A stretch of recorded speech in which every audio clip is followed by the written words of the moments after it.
Welcome to night 2 of the Northern Summer Nationals at Ohsweken Speedway.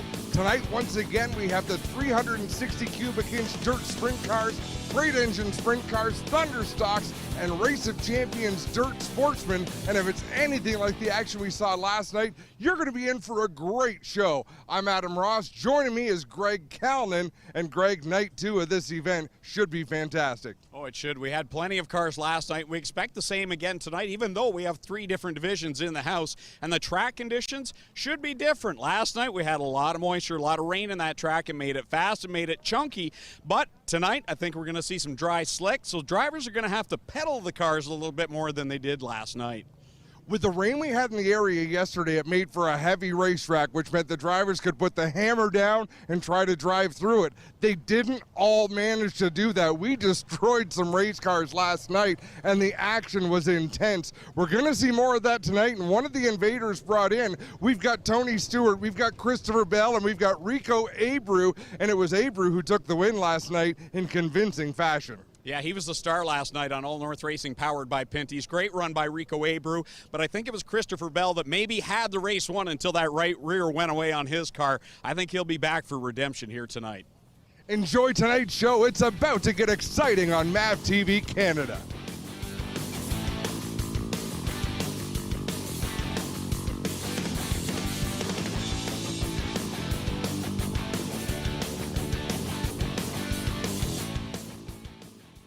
All North Racing is brought to you by Pinty's Delicious Foods, making great food fun.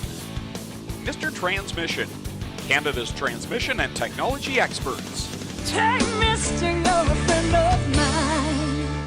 It's great to be back at one of my favorite dirt tracks. Do you just say that everywhere you go? Do you really mean it? No, you can ask a lot of people in the States. This is just one place that I think when you win your first World of Outlaws race at a certain track, that's probably going to be one of your favorite racetracks all the time. So I'm glad to finally be back here again. You know, Tony, I was really honored after the drivers' meeting. You came up and pulled me aside and said, Glenn and the team and everything, just do it right. Maybe let some of the fans know who are here every week your comments on what your real thoughts are about what you see from us from afar.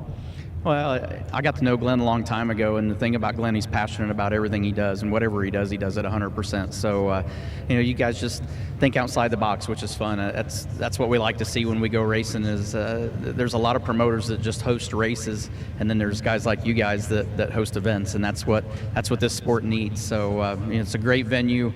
I'm jealous of Glenn because my house isn't anywhere near my racetrack. I'm 3 hours from my racetrack. He gets to walk about 300 feet and he's at his racetrack.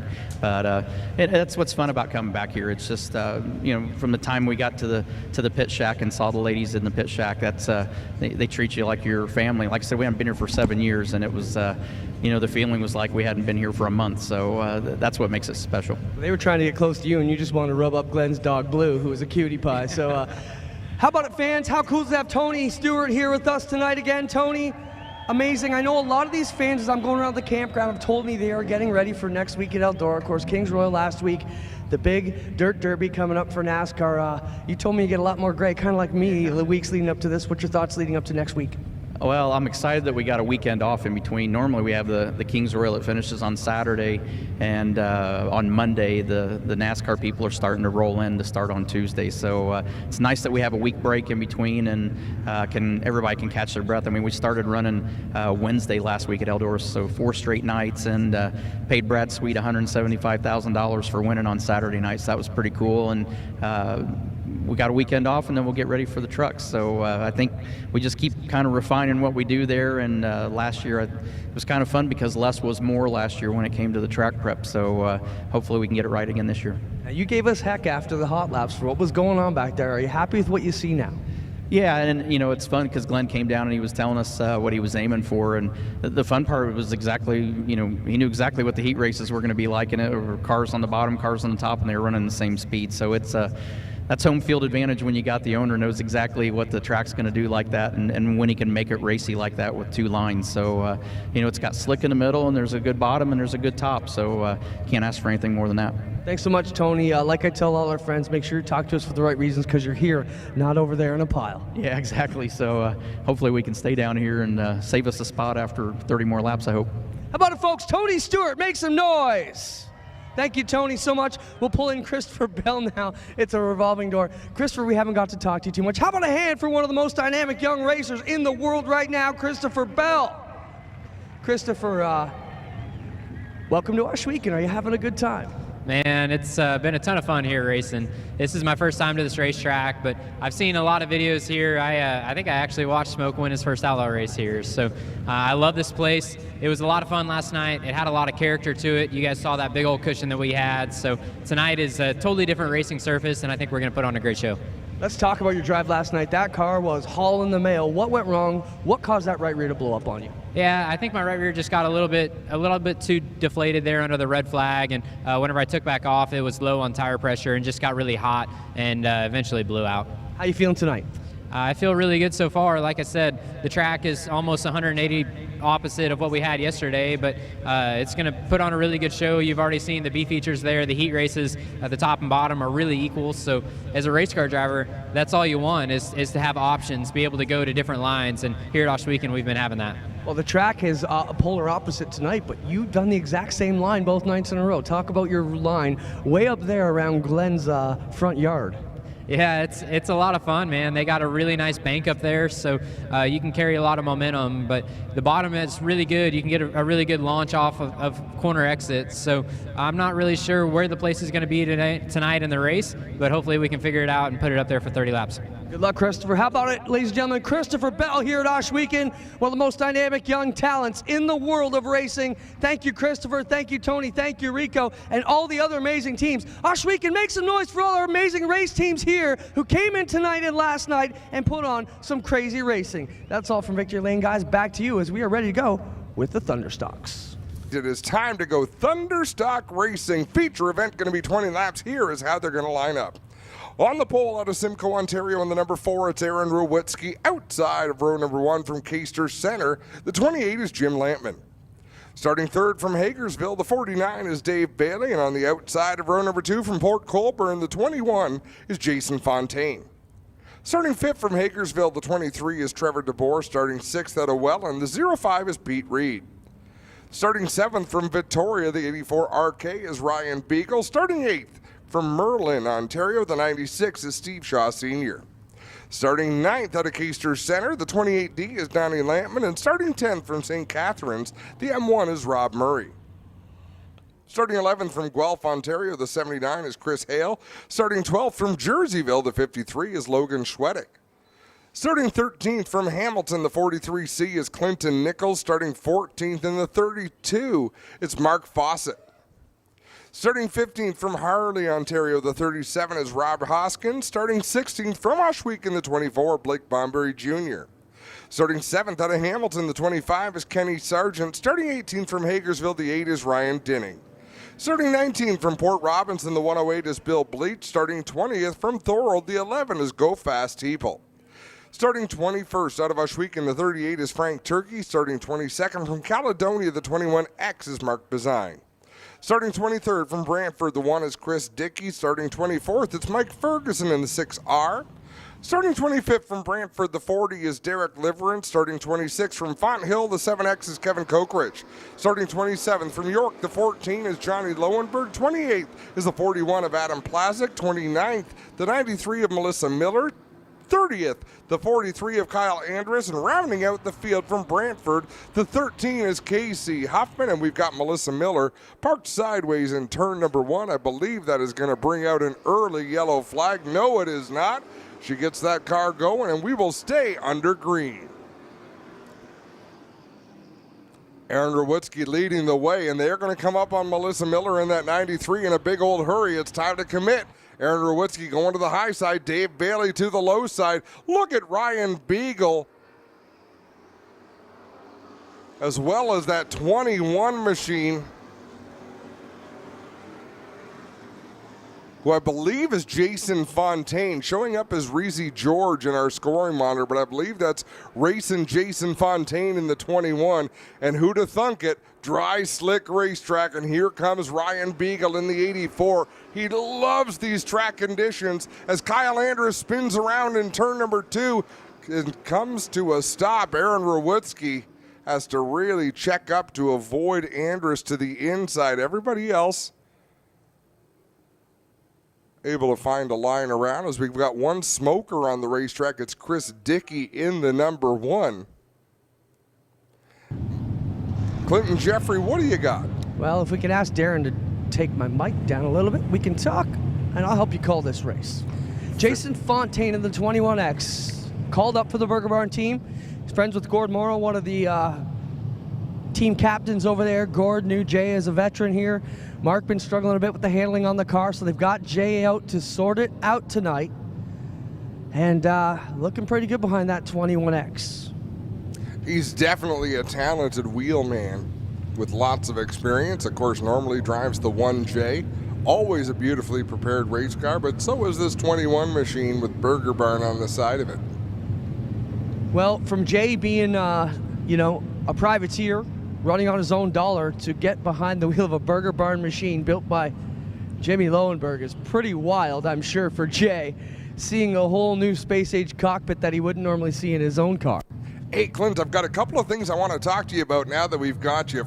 First off, how come you didn't come to me to talk about this grudge match that's been suggested for you and me and Greg Callan in go-karts on a Thursday night? Not worth my time. I whipped your butt on the dirt a few years back. A few years back. That was 20 years ago. I'm trying to hold on to my youth. Credit where credit is due. I did say Clinton Jeffrey has a 1-0 record in head-to-head races with me, but I don't think it's going to happen again. I want to have this match. Okay, no offense, but do you know how much size matters in go-karts? All the more reason when I destroy you, it's going to feel so much better, Clinton. Any Thursday night, buddy. We're here, and the carts are ready. All right, you heard it. Live on MAV TV Canada, Clinton has accepted the challenge. Greg Callan has already decided he wants to do it just to run third and watch the carnage and slip through for all the glory. I wreck you so fast. Funny, I said a similar story earlier tonight. Let's go racing. We're about to go back to green. Dave Bailey in the 49 on the inside. Ryan Beagle in the 84 on the outside. Two of the best in the business here at Ohsweken take off down into turn number 1. Dave Bailey, the 49, has been so good, but you talked about it. Beagle is the master of going faster when it gets slick like this, and we got a log jam in turn 1 and 2. Yeah, Ryan Dinning got turned around to that number 8. Not sure. Okay, and the yellow flag does fly as he starts to get going, which is great because I didn't get a chance to make my second point. Go for it. Christopher Bell is a huge ambassador for iRacing. Yes. Online sim racing. It is on the race car that he's driving this weekend. He works closely with the people from iRacing when they developed the dirt racing portion of the software. I said to him earlier on, I said, have you ever heard of someone going from iRacing directly into sprint car racing? And it kind of piqued his interest. So I introduced him to Alan Downey. What a thrill for Alan that must have been, right? Exactly. Well, we brought Alan over, got his picture with Christopher Bell. They talked a little bit, and then I talked to Christopher about our Rivals Racing League, how our vision is a 12-month-a-year racing schedule where we'd have our racing at Ohsweken Speedway, and then after our season ends, we race online and we broadcast those online the way we would a regular Friday night at Ohsweken. And his eyes just lit up saying, that is so cool. What a great concept. So I said, look, Christopher, we're going to need some help. We got to get you to nudge the people in charge. Get up here and scan Ohsweken Speedway and get it into the iRacing simulation. Yeah, and all you fans out there, if you're on iRacing, don't hesitate to send them an email and tell them, I want to see Ohsweken as a track pack that I can purchase for iRacing so we can race year-round. So a little bit off topic, but absolutely, you can do it from home, folks. If you have a passion for racing, it's something you should check out. You won't be disappointed. Let's go back to racing once again. 3 laps are on the board, 17 laps remain. This is our Middleport Mechanical Thunderstock division. They put on an amazing show every week. Here we go, Bailey again with the jump, but don't count out racing Jason Fontaine on the inside on that 21X. Rolling on the bottom, but he's got Bailey and Beagle right around him. Watching drivers just fight for the inside of the racetrack. Everybody wants to be down against the concrete. Ryan Beagle about a lane and a half off the bottom, and then there's Aaron Rewutsky, who's just fallen out of the top 5, but he seems content to run up in that outside lane in that beautiful black number 4. As we watch Jason Fontaine try and hunt down Dave Bailey. Of course, Bailey is the multi-time track champion at all 3 of the dirt tracks here in Southern Ontario. So he has battled Fontaine many nights at Humberstone as they battle for those championships. Oh, trouble on the front straightaway.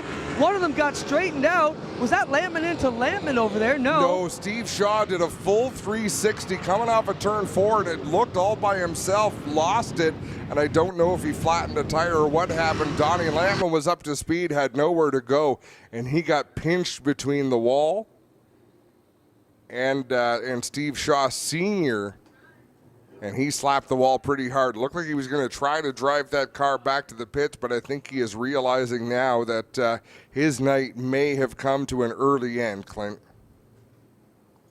Well, Adam, we're on our way over to the scene. We'll get you some pictures in just a moment. Had a chat with both of them. They were in the pits walking their dog around. Donnie Lampman, 15 years old, and his father, Jim Lampman. Now, this is Donnie Lampman, who is pinned up in turn number 1. The son of Jim Lampman. Jim Lampman drives a Camaro. He is out on the racetrack running about the 8th or 9th spot right now. And Jim kind of looked over and says, I'm tired of getting beat by my kid. But you could tell it was a real proud dad moment for Jim Lampman. I don't think he was tired of getting beat by his kid. He had a big grin on his face, pretty proud of Donnie Lampman. But tonight is not going the way Donnie would have liked. And Clinton, you just had a chance to look at the damage on the right side, now reaching into the car to have some words with Donnie. And I don't think it's really going to be words of encouragement. I think it might be more the, sorry, Donnie, your night's probably done. Yeah, his night's done here, Adam. He's got a left rear flat, left front flat, right front flat, and a busted tie rod. So he is done for the evening.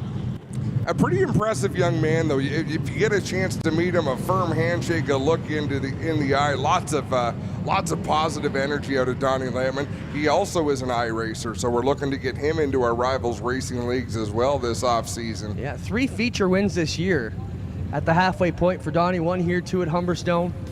Quite the showing for the youngster. And all of that after never winning even a heat race prior to this season, as far as I know. He won a heat earlier this year, then won a feature, and then peeled off a couple of more wins. Winning breeds winning, that's for sure. Donnie only 15 years old here. And Clint, we're going to take this opportunity for a commercial break. We'll be back on the other side with more All North Racing powered by Pinty. All North Racing is brought to you by Lucas Oil. Made in America, sold to the world.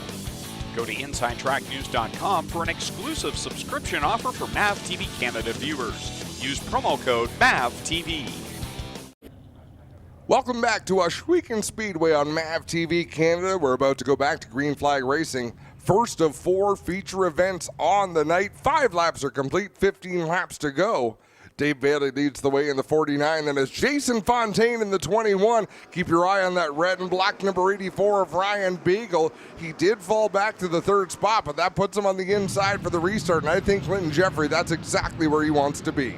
Certainly smooth and slow along the inside. The way to go. We'll see what Fontaine can do. 1 lane up off the bottom. Aaron Rawiski way up the hill here in turn 3 and 4, trying to work that outside. As he does that, Trevor DeBoer slips underneath.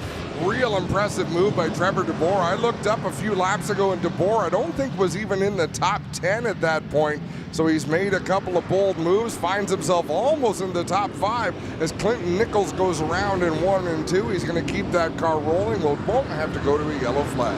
Well, you've got the multi-time champ, the former Humberstone champ, Ryan Beagle, and the Maryville champ all right there under a blanket going at it, and Bailey still streaking off to turn 3, but Fontaine is keeping him honest. Aaron Rawitzki is losing spots, but I love the drive he's having up on the outside. He's the only driver inside the top 8 or 9 cars who's really up on the outside and doing anything other than running around the bottom. It's 14 laps to go. Somebody's got to try something different at the front to get a run on Dave Bailey. Adam, you told me many years ago here, if you want to win, you got to go where the other drivers aren't, and that's what Witzke's doing. Do you think he was listening to Glenn or getting texts from the boss? Well, you know, Aaron Rawitzki has not had a great season with some mechanical problems and mishaps that weren't really of his doing. So some of it might just be that he's content to run a line where nobody else is running, where he doesn't have to worry about getting run into. The other thing is, if he was on the bottom, he wouldn't be making much progress anyhow. 10 laps in, 10 to go here with the Thunderstock feature. Dave Bailey out front and leading over Jason Fontaine, Ryan Beagle, Rob Murray. In the battle for 5th is Logan Schwedick and Trevor DeBoer. If you remember one of our TV races earlier on this season, Dave Bailey got beat by Trevor DeBoer right at the end of the race, and he kind of mustered a smile and said, well, if I'm going to get beat, you know, I like racing with Trevor DeBoer. He's a buddy of mine. I think tonight he's out here for one thing only, and that's to win this race. I don't think he'll be as gracious a second place finisher tonight if something is to go wrong. Top 3 make it past Clinton Nichols as they take it back to turn number 1. 11 on the counter, 9 to go unofficially here in the Thunderstock feature. And it is Dave Bailey streaking away at him, but they still got to be happy. They've had nothing but trouble with this 21X all year, so to have it running this well has got to have the Burger Barn team smiling. Well, and they knew Jason Fontaine, as you said, an experienced race car driver. He'll be able to give them quality feedback, let them know what he's feeling. He's given this car a great run. Ryan Beagle showing a nose to the inside, not really forcing the issue right now, but he has asserted himself that there is a line even lower than what Jason Fontaine is running in that 21 machine. Back onto the front chute, into one goes Dave Bailey. 6 to go for the 49. 21X of Jason Fontaine, 84 of Ryan Beagle. He has dropped a little bit back now, Adam, and given up some ground to that Burger Barn machine. Yeah, he certainly has, but look at this. There's slow traffic running side by side. Dave Bailey having to go way down to the inside. There's not much room to squeeze in between himself and that slower car on the bottom, but he managed to make it work. Yeah, Mike Ferguson filling in for Jeff Roloffs, who actually won that car in a draw from Mike Ferguson. Jeff and his wife just had a baby yesterday, and they tapped Michael to drive here tonight. So congrats, Jeff and family. I was also wondering what had happened this year to Mike Ferguson, so neat opportunity for him to come out and drive a car that he's very familiar with. Yeah, Mike just said family and work commitments got to be too much. He absolutely loves it and misses it, but having fun here tonight. But the guy having fun is our leader in the Queenston Chevrolet, 49. Dave Bailey pulling away with that Gibbs Action Sports machine. Been so dominant for the last 5 to 7 years anyways, Adam. He's got a little bit of breathing room over Jason Fontaine, but one little bobble and Fontaine will be all over him. Plus, they've got some slower traffic just ahead, and with 2 laps to go, they are going to have to make moves around this lap traffic. This could get exciting. Fontaine there, about 5 car lengths in the rear, trying to make a plan. Take a stab here at Bailey. If there were team orders, it might have worked there, but Bazine can't close the door on Bailey for his teammate Jason Fontaine, and Fontaine now slips by the other Burger Barn 21. It's like seeing double down into turn 1 with 1 lap to go. Dave Bailey by about 5 car lengths pulls out of turn number 2, streaks down the back straightaway. It's a double cheeseburger. Here we come out of turn 4. Dave Bailey with control of the field comes down to it. Double checkers out. Dave Bailey wins it over Jason Fontaine with a great run. Beagle back there in the 3rd spot. Then you've got the 1 of Murray and the 53 of Logan Schwedick will round out the field. Good clean race for the Thunderstocks. A couple of yellow flags early on, fairly innocent spins, but once they got things rolling, they really clicked off some laps, and Dave Bailey was flawless on the inside groove, and that Brewster Baker look-alike for all you Kenny Rogers fans. And really, who's not a Kenny Rogers fan? I mean, before Kenny Rogers Roasters, back when he was still on top of the world.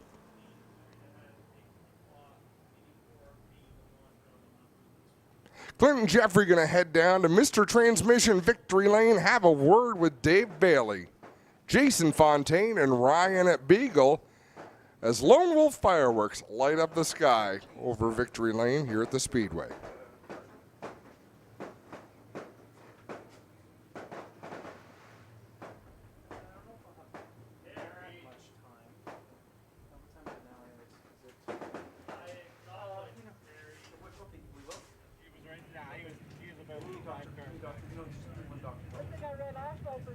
Sean Gibbs down there orchestrating things in Victory Lane. Well, guys, Dave Bailey gets the helmet off. He'll work his way out here to Mr. Transmission Victory Lane on All North Racing, powered by Pinty's. Another television win, coast to coast, for Dave Bailey as he works his way out. We'll get everybody to make some noise as he comes on out of the car. How about it? A big Ohsweken Speedway, Mr. Transmission Victory Lane for Brewster Baker, Dave Bailey.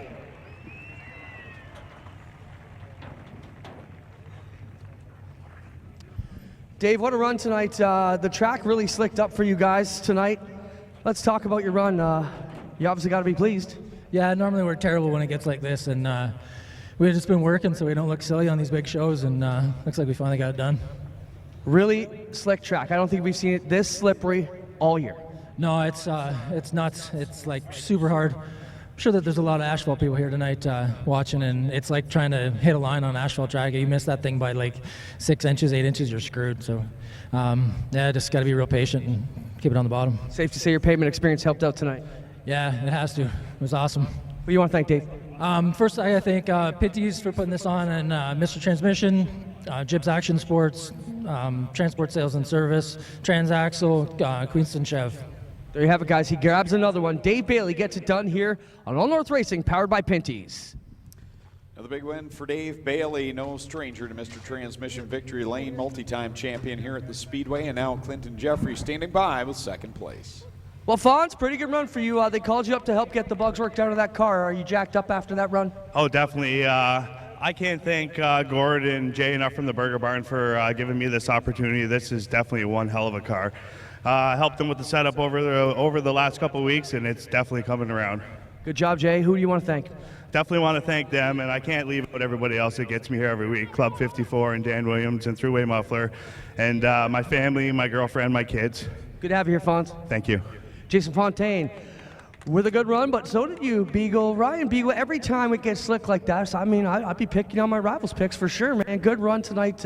You got to be pleased to be here. Oh, yeah, anytime you can stand here and talk to you guys like this is a good night. But I don't know what we're going to do to beat the 49, but he's good. But we'll try again next week.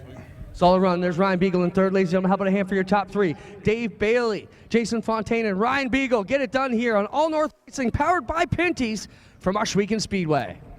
Action Sprinter feature event will be coming up next here on All North Racing, powered by Pinty's. All North Racing is brought to you by Pinty's Delicious Foods, making great food fun. Production support provided by Enrium Dynamics. Broadband services provided by Indicative Solutions.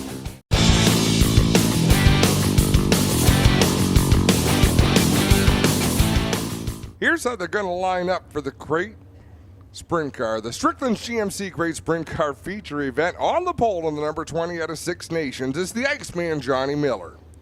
Outside of row number 1 from St. Thomas, the 52 is Jesse Costa.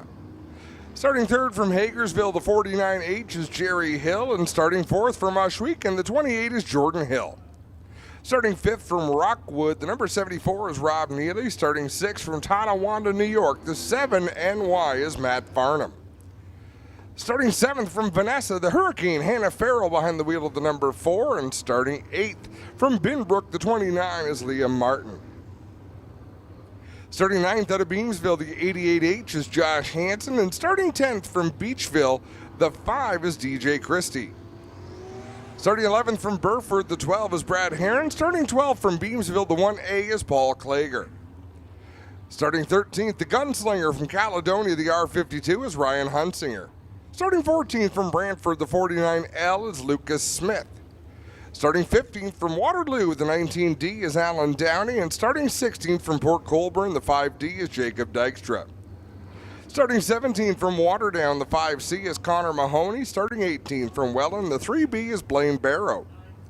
Starting 19th from Ohsweken, the 9C is Brian Nanakoke, and starting on the outside of row number 10 from Salmon Arm, British Columbia, the 26 is John Verney. Starting 21st from Ancaster, the 26X is Terry Baker. Starting 22nd from Gore's Landing, the 19 is Brandon Merle. Starting 23rd from Niagara Falls, the 70 is Bailey Hurd. Starting 24th from Odenak, Quebec, the 55J is Brian Cloutier. Starting 25th from Mount Bridges, Ontario, the 45 is Nick Sheridan. And starting 26th from Kitchener, the 50LS, it's Adrian Staley.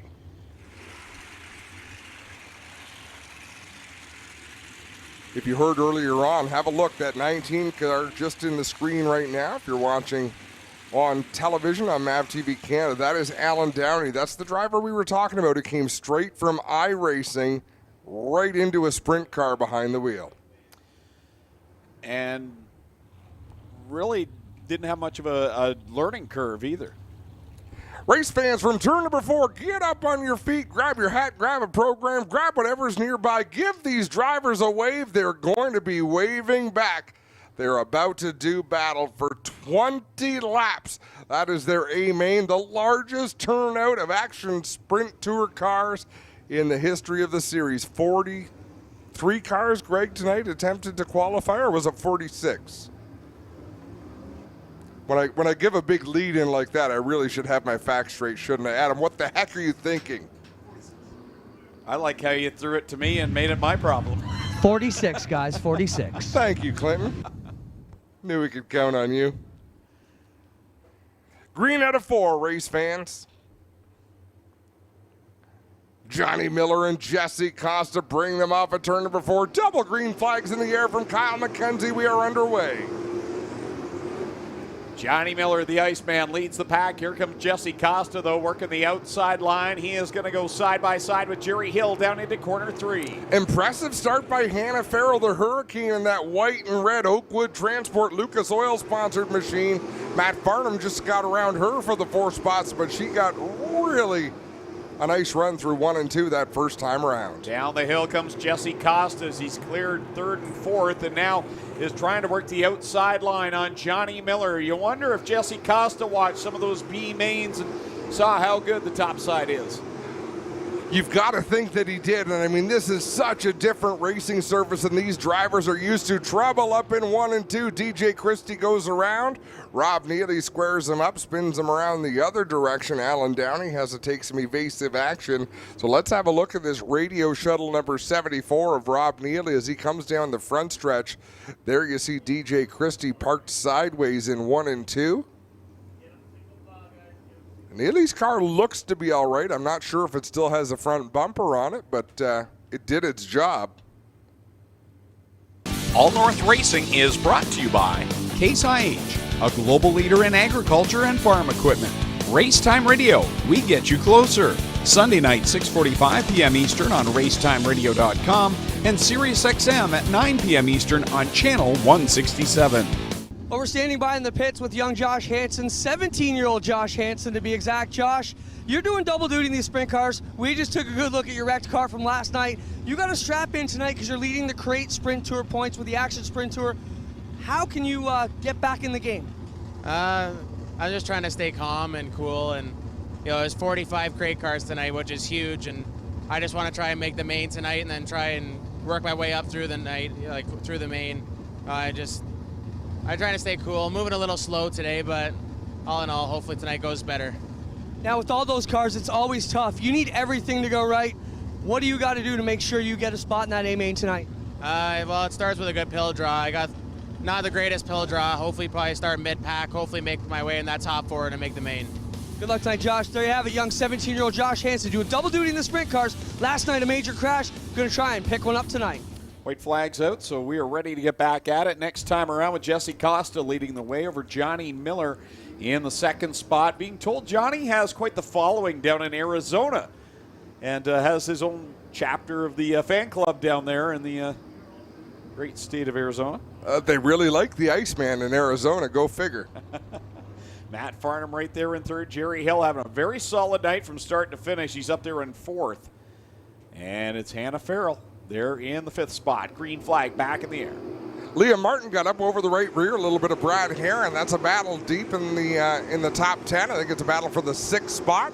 Out in front, Jesse Costa to the outside in that 52. Here goes Matt Farnham to the inside in the 7 machine. Oh, Lucas Smith is broken on the left front, and that car will come to a stop at the high side of 3. He got pinched into the wall, and that was just a bad lap for Lucas Smith because he had some contact down here on the front stretch as well. Now the driver, the Massage Pro number 49L, will come to a stop on the high side of 3. See, he's got the steering wheel off, and that left front crumpled over, and by the looks of it, the right side's not much better. One of our drivers who's qualified for every A feature this season. There's only 3 of them now because Stephen Beckett didn't qualify for this race, did he? Well, that's regular Friday night standings. This is an action sprint tour event, so. Come on. Well. Are you going to do that? Yes. Are these crate sprint cars? Yes. The same crate sprint cars we run on a Friday night with mostly the same drivers? But this is an action sprint tour event. Are you really that thick? Yes, I am. Wow. Not as thick as you, though. Oh, you were talking literal. Yeah. Well, didn't we have this conversation earlier about getting punched metaphorically between the legs? It's not the same as getting punched between the legs. Right, Clinton Jeffrey, who's down on the scene with Lucas Smith climbing out of that 49L. Well, he jumped out quickly to take a look at it. Lucas, you jumped out quickly to take a look at that car, but it's not fixable. No, not tonight. I don't know what else to say, man.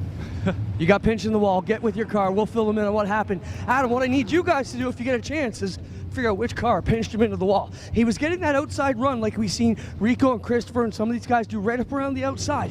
When he come off a 2, he was sticking on the outside. The other car was still drifting up. He got pinched in the wall and rode all the way down the backstretch, concrete blocks. Yeah, I didn't see who he had been racing with, to tell you the truth. Well, it's one of those things, Adam. The guys he was racing with wasn't the one who got him because he came up on them so fast on that outside line. And I used to have talks with some of the guys who would run there. My brother, for example, I'd say, you're going to get pinched off like that. And you can't be upset with the other driver because they have no idea, as you mentioned, no rear view mirrors, no idea that you're making that run. And they're running their own line, and all of a sudden you peer up beside them and jam it in between them and the wall. It can be tough sometimes. Well, I am hearing through my spotter in the grandstands it may have been the 74 of Rob Neely. And like you say, it's hard to be upset in that situation because they don't know that you're coming. But we watched Scott Kruder early this season absolutely destroy a car in a similar situation. 74 Neely's not a bad guess, Adam. The nose wing is askew on that car. It is possibly the culprit. Back to the green flag as Jesse Costa leads Matt Farnham into corner 1, but Farnham working the bottom side, trying to get a good launch off of 2. No, Costa rockets off the top spot. Hannah Farrell again with a good launch through 1 and 2. She'll move up to that 3rd position. But what a battle at the front. Jesse Costa and Matt Farnham, a couple of very capable race car drivers, duking it out at the front of the field. Look at how straight Jesse Costa goes into the corner. He doesn't pitch the car in like you often see. He drives it in front end first. That's a crazy line that he's running. Costa, your leader on lap number 5 with 15 laps left to go in this one for the Action Sprint Tour as they work it down the back stretch.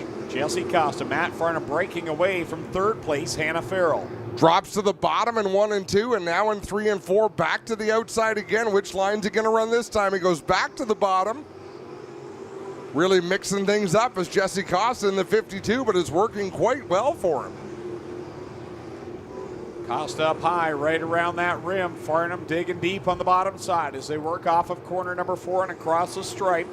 And he was right at the rim in 3 and 4. I mean, almost to where you run out of banking and almost certainly get sucked into the abyss off the end of 3 and 4. Bailey Hurd pulls off the racetrack, so his night comes to an end as Jesse Costa last time in 1 and 2 went to the bottom, back up to the top in 3 and 4, so trying some different lines right now.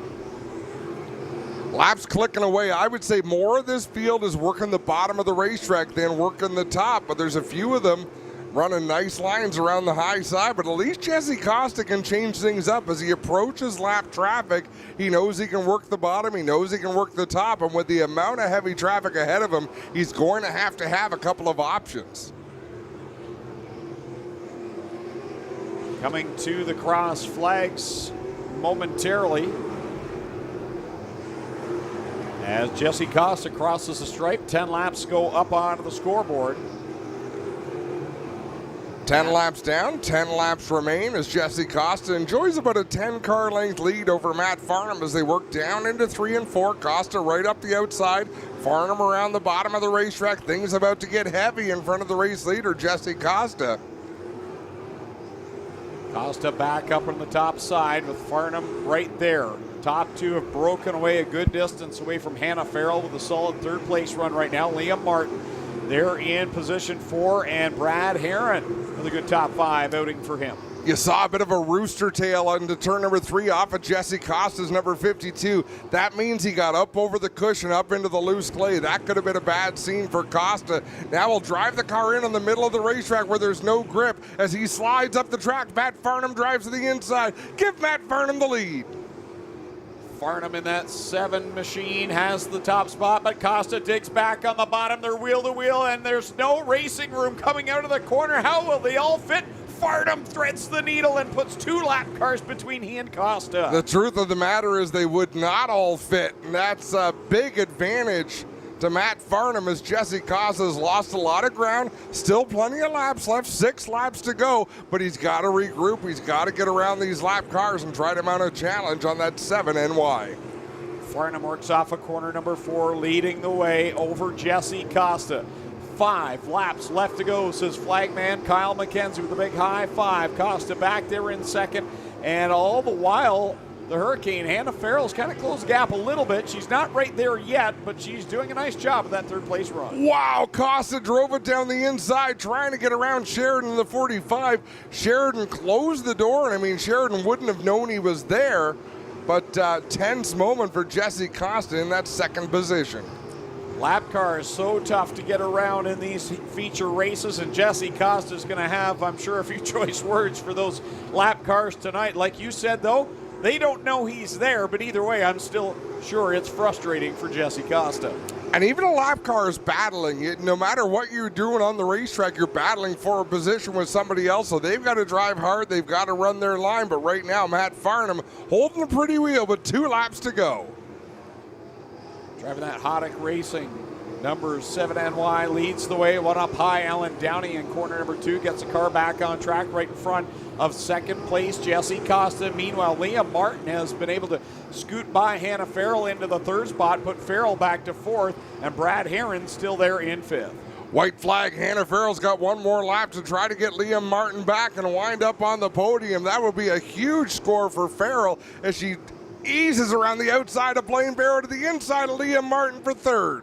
Off of corner 4, checkers in the air for Matt Farnham. He'll pick up the victory. 2nd will go to Jesse Costa, who will take home 3rd. It looks like it's going to be Liam Martin. Martin with a great drive taking 3rd. Hannah Farrell, nothing to be ashamed of, finishing 4th. Rounding out the top 5, it's Brad Herron. What a show for the Action Sprint Tour.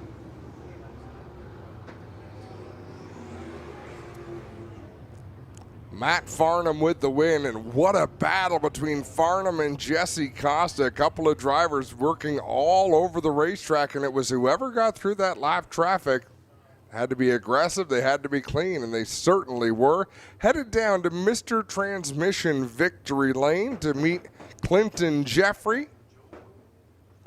Joel Richardson from Mr. Transmission going to be down there to present some hardware to these drivers, Greg.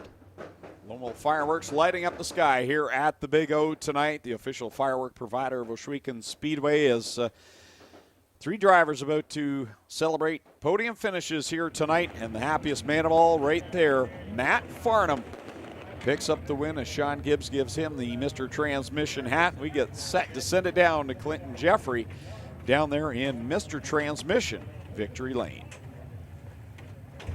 Thanks a lot, Greg. Matt Farnham gets his belts off, picks the helmet off, and gets ready to go. He'll lift the Hans device out of the way. Here he comes, Ohsweken Speedway. How about a big Victory Lane, Mr. Transmission, Ohsweken Speedway celebration. Here he comes up on the top, ladies and gentlemen.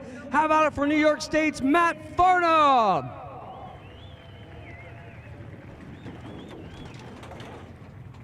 Matt, come on around, we'll get a quick word with you. Matt, solid run here tonight. Looked like lap traffic really helped you get to the front.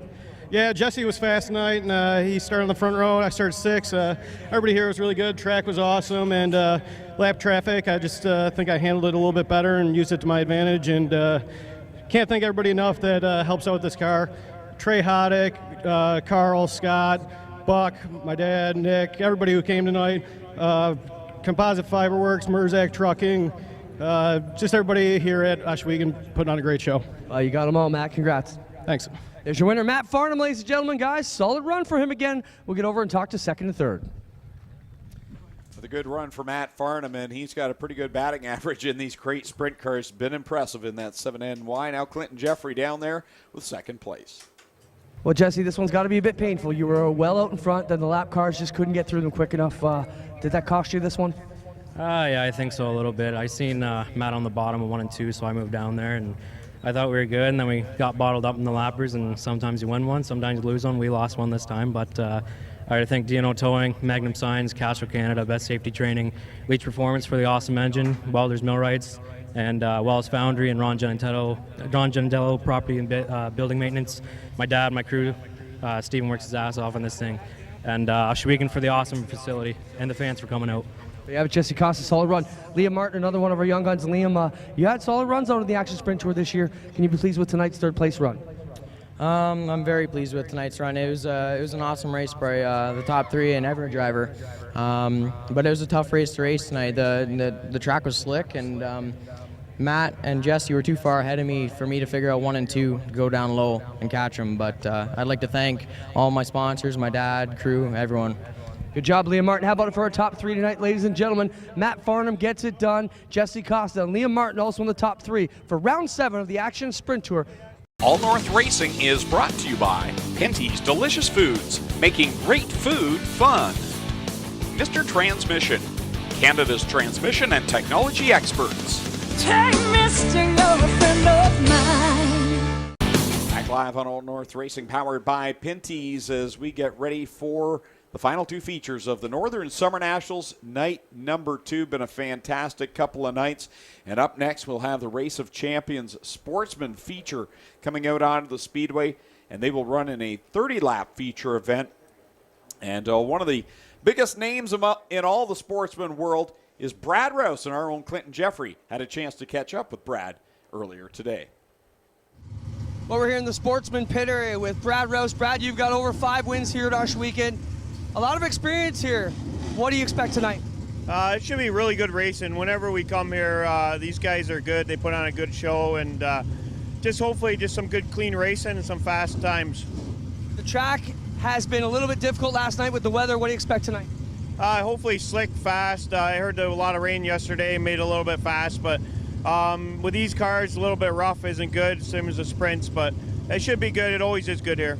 We'll watch for Brad Rouse tonight in the Race Champion Sportsman feature coming up.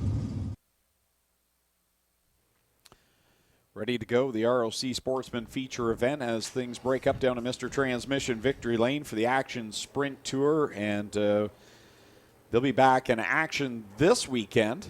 And still just a handful of races left on the 2019 schedule, but it's time to turn our attention to where it all started, Adam, the Sportsman here at Ohsweken Speedway, and it's always exciting to bring modifieds back to the Big O.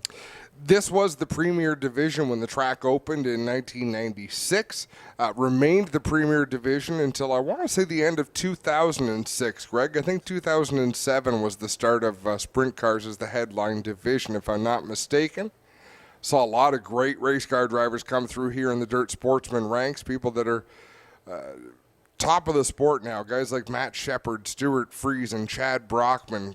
They all came through here in the Sportsman Tour, and they all loved coming here to race. So for the fans that have been here since the beginning, when the grandstands were a little bit smaller, the lights were a little bit dimmer, but the passion was here and the great racing was here, this is a trip down memory lane for sure.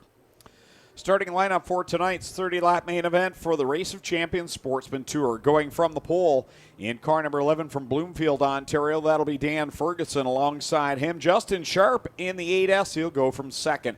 Starting in the third position, Greg Penante in the Triple J Motorsports number 99P. And going off fourth, we just heard from him on MAV TV Canada in the interview with Clinton Jeffrey. That's Brad Rouse. He's out of Fort Erie in the 18R. Starting in fifth, Dylan Davidson out of St. Catharines in the 73 machine. He'll go from fifth. Going from the sixth spot is Dave DePietro, and he drives car number 68. Rolling off seventh out of Port Colborne, that'll be Adam Leslie in car number 15. Alongside him, Heavy Chevy, Chad Chevalier from Port Colborne in car number 12.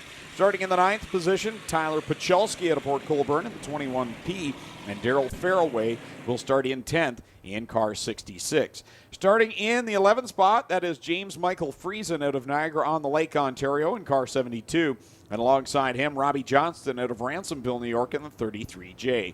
Going 13th, Trevor Wright out of Beamsville in the 09. And Jordan Costco flanks his outside out of St. Catharines in car number 17C. Starting 15th, Emily Pachalski out of Port Colborne, Ontario, the 12P. And Hall of Famer right here at the Speedway, Jay Mallory, the Mongrel, in car number 20, starts 16th. 17th starting spot goes to Joey Hermans out of here in Ontario in the 57 car. And going from the 18th spot, Sam Junkin out of Alden, New York in car number 2. 19th position will go to Chris Waters in the 119 with Matt Sharp on his outside in the 5S. Starting 21st, that'll be Lee Mallory in car 44 and Rob Souter in the 93 from Port Colborne starts 22nd. 23rd, Mike Bayor out of Colborne in the 54A. And Chris Hawkins out of Stevensville, Ontario in the 25 will start 24th. 4 wide for you, the fans, as they come down here on the front stretch, the Race of Champions Sportsman Tour. Greg, if I'm not mistaken, Michael Bior in the 54, the only driver not to make it out for the feature event. So 23 cars going to make up this Race of Champions feature lineup. An impressive starting field for sure.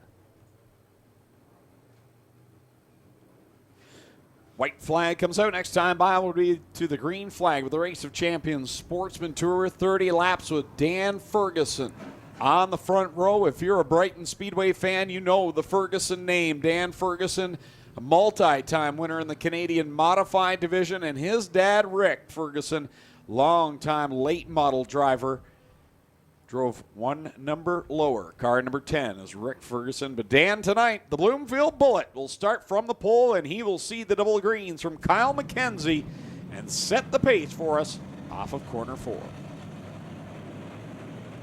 Ferguson on the inside, Justin Sharp on the outside. The green flags fly. We are underway. They rumble down into corner number 1, and it gets busy quick. Here comes Greg Panante. He was fast in the heats, and he's out to the lead going into corner 3. Dylan Davidson got a nice run off of turn number 2. He's up in the 3rd spot, but Brad Rouse to the inside of him. He's going to take that 3rd position. Not so fast at the stripe. Davidson wins that battle at the line.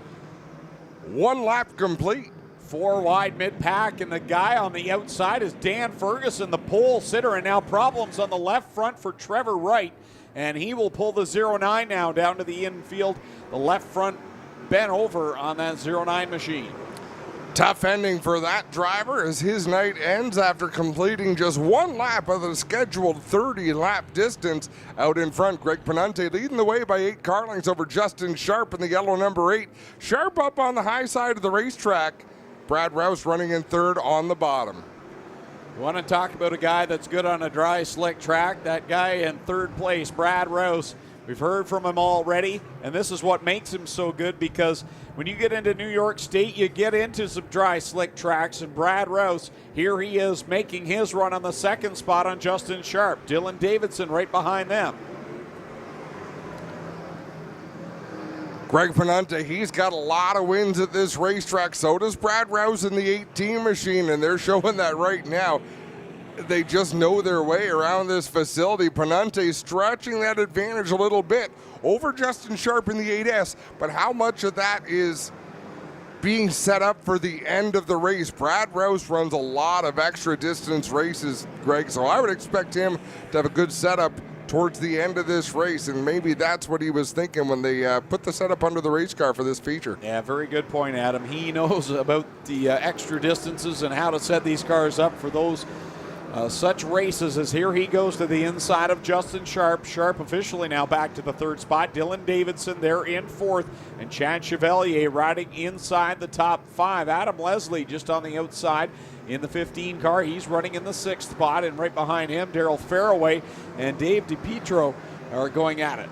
I like what Chevalier did last time in 3 and 4. He pitches the car in a little bit sideways, gets it to take a set, and he's really able to drive straight through turn 4. So in effect, you're almost making the front straightaway a little bit longer to carry more speed down into turn 1. Dan Ferguson, the pole sitter, has pulled off now on lap number 8, so troubles for the Bloomfield, Ontario driver as Greg Panunte sets the pace, but Brad Rouse looks to be closing the gap.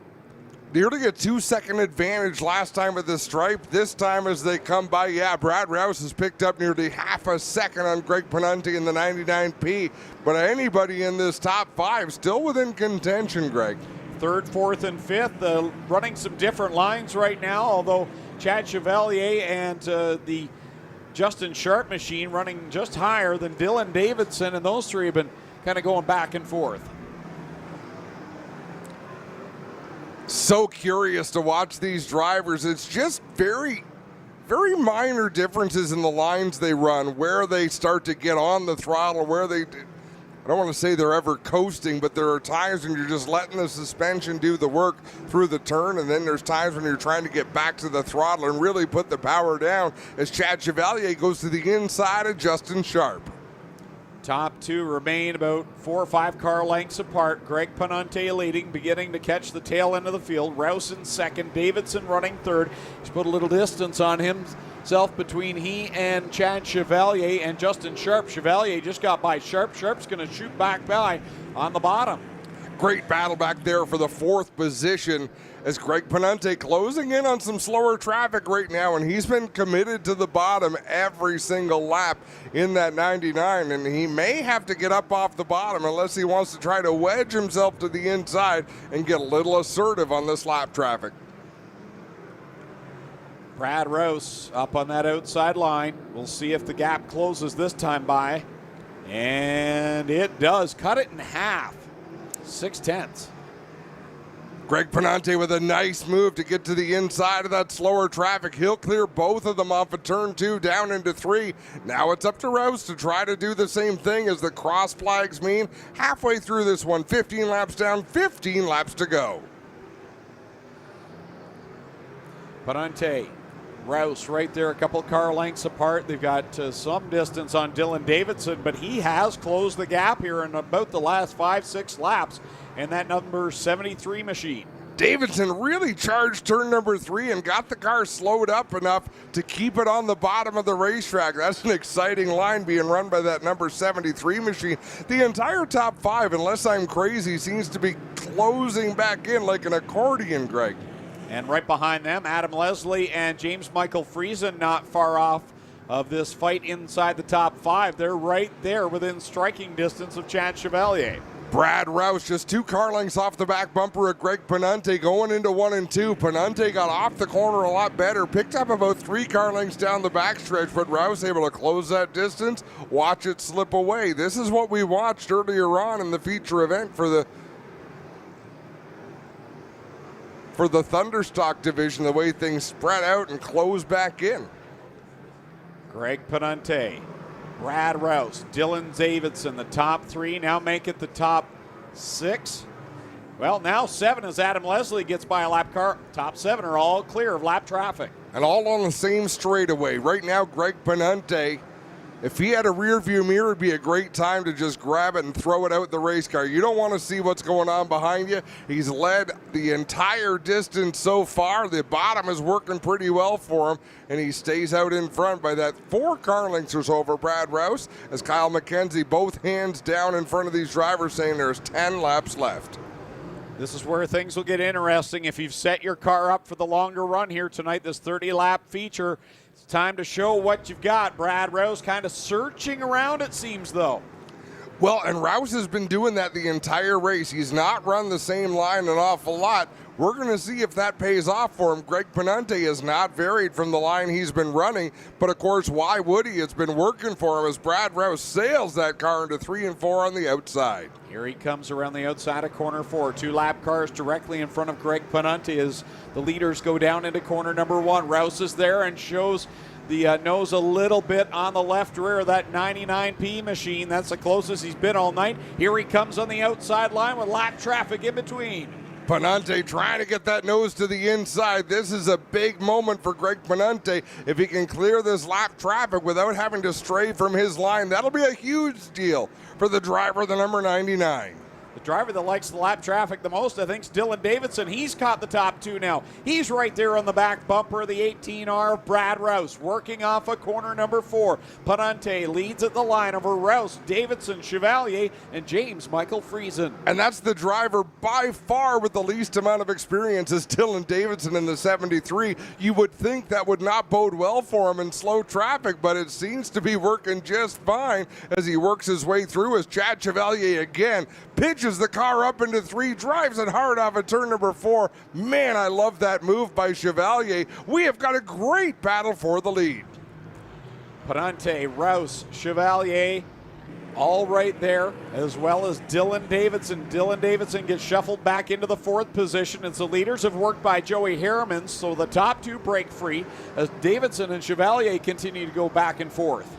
Chevalier up about 2 lanes off the bottom of the racetrack. Dylan Davidson right around the concrete wall on the inside, which makes slower traffic a big story. Chevalier going to drive into 3 like he's been doing. Drive it off the cushion to the inside. What a move by Chevalier.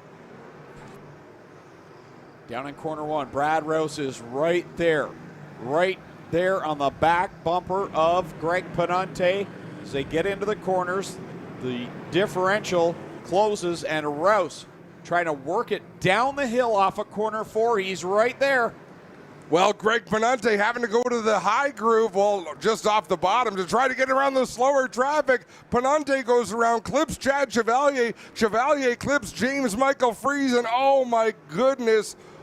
What an unfortunate turn of events for Greg Panante in the 99. I really want to see this replay.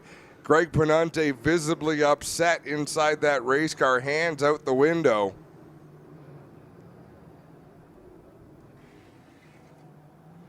Led the first 28 laps of this one. And we'll have a chance to see the replay.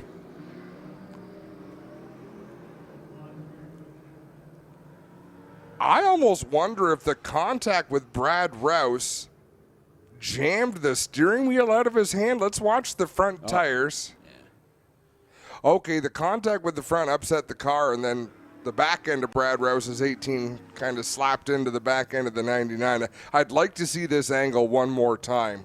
What are your thoughts on it, Greg? Right front of Rouse into the left front of Panante, and I think you're right. It just, that sent him kicking around. It upset the car. We haven't heard anything from race officials just yet. Greg Panante takes his beautiful number 99 Gaston's Auto Sales car to the pit area. 2 laps to go. These are the things you expect to happen, Adam, I guess. Well, you're racing hard for the win. I'm not going to say it was dirty. I'm not going to say it wasn't, but you got drivers racing hard for the win. It looked to me as though Greg Panante had come off the bottom of the racetrack to try to navigate that slower traffic. Brad Rouse stayed a little more committed to the bottom groove and drove it in hard. How many times have we seen that? With the same cast of characters, Greg, these drivers have been racing hard like this for 20 years at racetracks, Humberstone Speedway, Merrittville Speedway, and racing on the Sportsman Tour where they go to racetracks throughout New York as well. Not sure if we can have another look at that replay. The corner 2 camera really caught the best view of it from the rooftop. Dave Steyer's camera up top.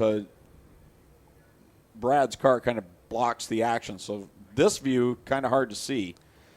But the corner 2 replay, hopefully we'll get a chance to see. That's where we'll see the contact, the front wheels. Here we go. Back to green. 2 laps remain to settle this one. Chad Chevalier, he took a hard lick as well, but he's still out there turning laps in that 12 machine. And James Michael Friesen, who has not really been a factor tonight, is up there challenging for the lead as we've got one stopped in turn number 1. So I believe we're going to come back to the caution flag as Sam Junkin has brought out the yellow as he looped it around in corner number 1. So back under the caution with still 2 laps left to go.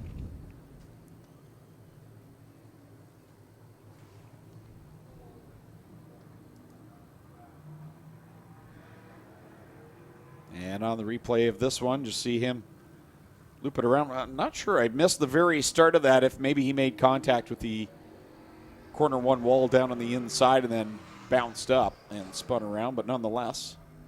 single car spin.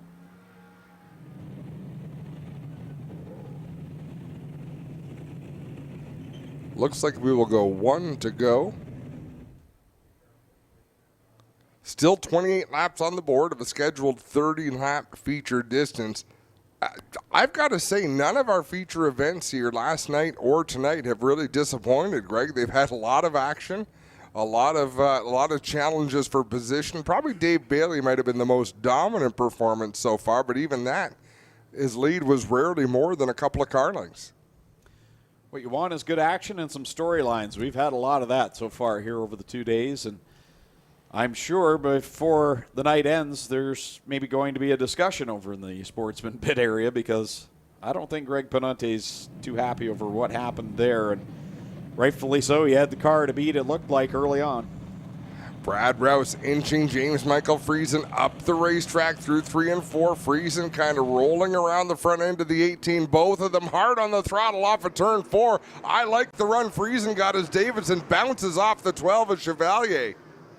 Here comes Brad Rouse digging down on the inside. James Michael Friesen on the outside as they go into corner number 3, side by side. This time by, we will see the white flag. One more trip around for the race of champion Sportsman. Beautiful crossover for James Michael Friesen coming off of turn 4. Rouse going to try to return the favor in 1 and 2. Down the back stretch they go for the final time. JMF will lead them into corner number 3 and a car up and over on its side. And that will bring us under the red flag. Red flag comes out to stop the action, so keep in mind, no checkered flag was thrown. That's a red flag. Dave DiPietro is the one over on his side, the 68. So the field will come to a stop up in corner 2. If I were them, I wouldn't head to the pits unless Joe Scott Nicky told them to.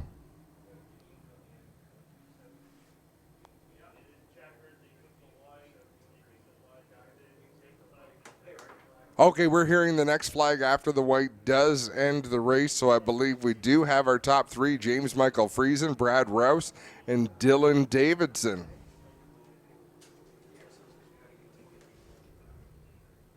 So the safety crew will work on the Dave DiPietro machine, and I believe the top 3 will need to go across the scales before they come down to Mr. Transmission Victory Lane. So we'll come back with the interviews here on All North Racing, powered by Pinty's. All North Racing is brought to you by Lucas Oil. Made in America, sold to the world. Go to InsideTrackNews.com for an exclusive subscription offer for MAV TV Canada viewers. Use promo code MAVTV. Back live on All North Racing, powered by Pinty's, down to Mr. Transmission Victory Lane, Clinton Jeffrey. James Michael Friesen picks up the win here in the Race of Champions Sportsman Tour. Jimmy, pretty good run. Yeah, car was good. Redrawn 11, starting at the back there. We had some tough competition starting up front, so it took me a little bit to get there. And then looked like the leaders kind of got together, which got me a nice caution, got me 2 free spots, got me up there to race with Brad. And it would have been cool to go one more lap to see what he could have thrown at me, but the car was good, and I'm happy to be out here in front of all these people tonight. Good job, James. That car, you were using all kinds of lanes around. Talk about the contact there when they got together in 1 and 2. You definitely took a lick. Were you worried?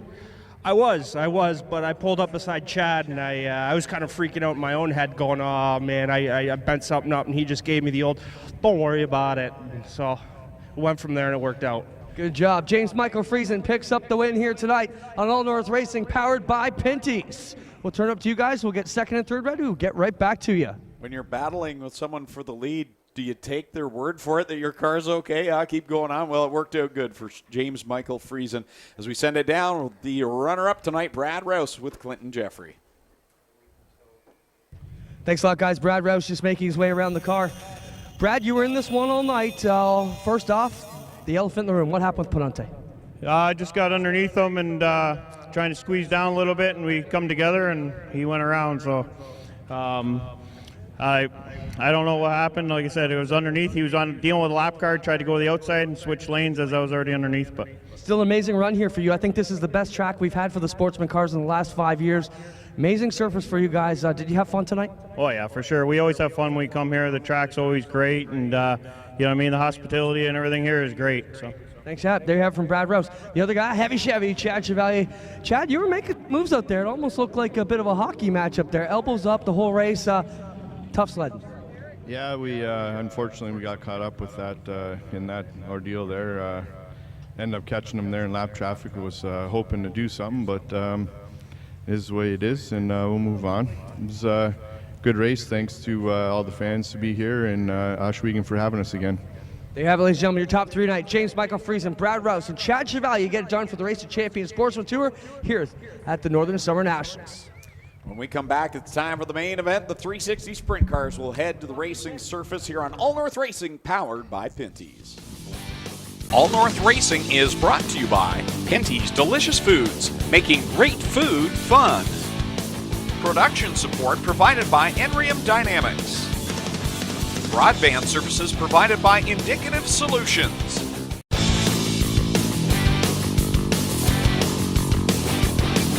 Back here in the pits before we get going with Rico Aber, last night's winner.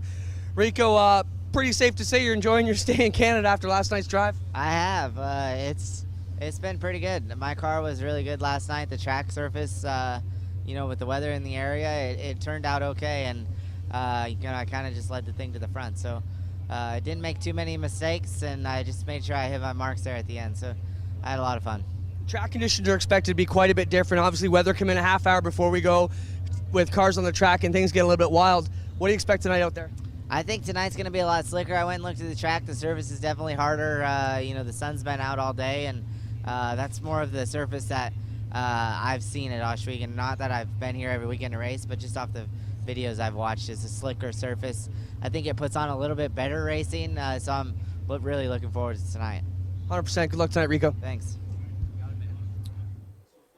Things breaking up down to Mr. Transmission victory lane, so time to get ready for the big show. The Cool Kids Ice and Water Core Pack Merchandising Sprint Cars ready to go with their 30-lap main event. Tonight's starting lineup for tonight's main event looks like this, going from the pole out of Norman, Oklahoma, the Victory Games Original Traders Energy Bear Paw Convenience 67. It'll be Christopher Bell. Starting second from Alden, New York, the Casey's Truck Salvage, Fiberworks Composite, Merzak Enterprises, number 49, the Straight Shooter, Scott Kruder. Starting in third from Harding, Pennsylvania, the Mechanical Service Company 79, Jordan Thomas alongside him. In the fourth starting spot out of Fenwick, Ontario, the Bradshaw Brothers Fuels Gibbons Contracting, car number 0. That is the Red Rocket, Jim Hoopinen. Going off fifth out of Sunbury, Pennsylvania, the Foundation's 55, number 55 of Mark Smith. And going from sixth out of Fenwick in the Digital Detail Clearshot Customs 27H, the Fenwick Flyer, Tom Hoopinen. Going from seventh out of Scotland, Ontario, the Original Traders Energy, Sovereign Fusion, Burford Heating and Air Conditioning, car number 47X, D-Dubs, Dylan Westbrook. And on his outside from Rushville, Indiana, in the Toco Rush Truck Center's Curb Records 14 Smoke, Tony Stewart.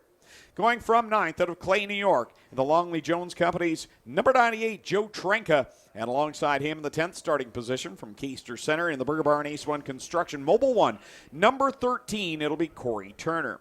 Starting 11th out of Lyde, Ohio, the MW Construction 17M, that is Max Stambaugh. And going from 12th out of Wantage, New Jersey, in the Dave Franek Auto Sales, number 28F, it's Davey Franek. Starting 13th from St. Matthew de Beloeil, Quebec, the Four Seasons Foundation, 28 of Jordan Poirier. And from 14th out of Brewerton, New York, the Pit Stop Convenience Stores, 87 of Racing Jason Barney. Starting 15th out of Brantford, Ontario, the CarQuest Auto Parts Brown Auto Service, number 10 of downtown Mitch Brown. And on his outside from Mississauga, Ontario, the CarStar Brantford Nitro 54 Variety Ripshot 17X, the Highlight Man, Mac to Man. Going from 17th out of Keister Center in the Kingpin Farms, Aiken Motors Burger Barn 91, it's Ryan Turner. And starting in position number 18 out of St. Matthew de Beloeil, Quebec, the Four Seasons Foundation, 28 FM, the Fireball, Steve Poirier. Starting in position number 19 out of Thedford, Ontario, in the Coldwell Banker by Jennifer Hatch, A to Z Expediting 5D, Shane Ross. And alongside him at the 20th position from Bradford, Pennsylvania, the Bundle of Warmth Zimbardi Electric, 35, the Juice, Jared Zimbardi. Starting 21st out of Loma, New York, in the Tioga Construction 3, it's Denny Peebles. And on his outside, last night's winner out of St. Helena, California, the Abreu Vineyards Curb Records Lucas Oil 24 of Rico Abreu. Going 23rd out of St. Pete, Quebec, in the Veloci car number 3G, it's Dale Goslin. And from 24th out of Ohsweken, the Case IH Rochester Nighthawks, Air Express 68 of Aaron Turkey. And in the back row, starting 25th out of Brantford, in the Hills Tire and Gas, Brown Auto Service, Little Ben 110, Jake Brown. And from the 26th and final starting position out of Caster Center in the Charlie B. Honey, Pyatt Spring and Alignment, Mudcat Entertainment Center, number 11, it'll be Jamie Turner. 26 cars, 30 laps. The final event of the Northern Summer Nationals brought to you by Burger Barn, Aero Express, Nitro 54 Variety, and Bradshaw Brothers Fuels. It is bound to be a good one, Greg. You look at this racetrack as we see the Strickland's GMC pace truck down in 1 and 2. There's some moist clay down on the inside of turn 1, and there's some way up on the outside, almost on the way to the parking lot. And I think we're going to see these cars run every groove in between wherever there's some clean real estate. But I think the big speed is, like Glenn Steyer said earlier, the extreme bottom, the extreme top. The starting lineup determined amongst the top drivers in a redraw. I believe it'd be the top 10, was it tonight? Top 2 go to the redraw. So top 10 to the redraw. And if you're all the other competitors and you look at who drew the pole, like this guy needed any more help, Christopher Bell draws number 1. And look for him to be pretty quick right off the start. He's looking for redemption after last night having a solid handle on the feature event before blowing the right rear tire. So Christopher Bell in that Victory Games 67 is right where he wants to be on the pole position. They say in racing you're better to be lucky than good. I say you're better to be both. Good and lucky is a great combination in this sport, and Christopher Bell going to start from the front. He was at the front last night, and it didn't end well for him. Last night's winner, Rico Abreu's got a lot of work to do coming from the B main. So we'll see what he has. Tony Stewart's had a much better night here tonight than what he had last night. I think this is going to be a racetrack where you can make up some positions. I think there's going to be room out there to negotiate traffic. I don't know why. I've just got a feeling I'm going to keep an eye on Mitch Brown and that number 10. I don't know why. I just feel like this is the kind of racetrack where he can excel on. Tonight reminds me, this racing surface reminds me of some of the Canadian Sprint Car Nationals A-main tracks that we've seen in the past, and they always produce such great racing. And to what you said, those are the tracks where you can come from deep in the field. We've seen it happen before. Ask Brian Howland in the 51. Maybe one of the greatest races we've seen at this track ever was Brian Howland making his run and picking up that win, but there were 5 drivers on that night that were all there in a pack that could have won. It was arguably the best sprint car race ever run. It was. It was a crazy good sprint car race. So Rick Scott in the Strickland Brantford Chevrolet Pace truck leads the field around. Get everyone into formation for our final event of the 2019 Northern Summer Nationals. Want to thank everyone that's tuned in here on All North Racing, powered by Pinty's. Those here live in attendance. It's been a great 2 days of action. We couldn't have asked for anything more in that respect. Mother Nature cooperated today. Mother Nature was a race fan today. Yesterday, she threw us some curveballs, gave us some challenges. Kyle McKenzie tells the field it's time to take formation with a 4-wide salute.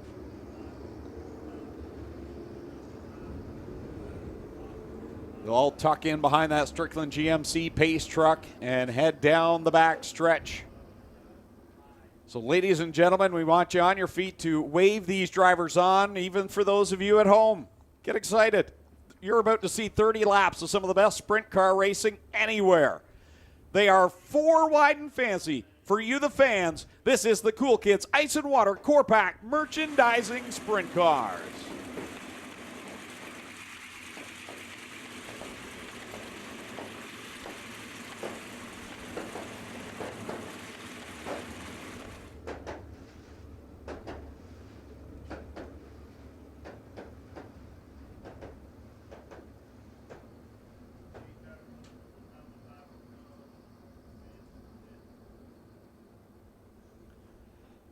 Backstretch, they're still in formation for you as well. Send these drivers on 4 wide. A fantastic view.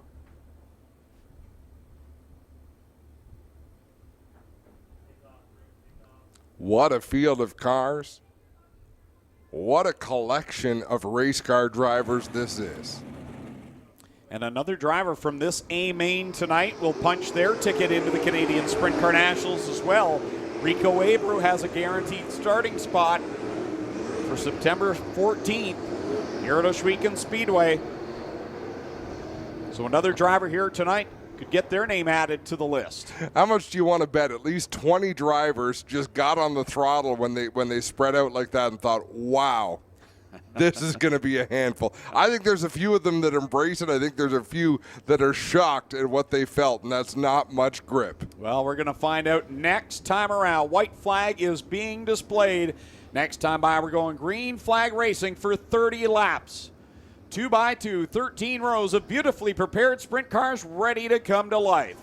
Christopher Bell, Scott Kruder on the front row. The Strickland GM Pace truck pulls off on the backstretch. Kyle McKenzie with double greens in hand. Ladies and gentlemen, you came looking for a show. Well, here you go. Let's end all the anticipation as we bring to you our feature presentation.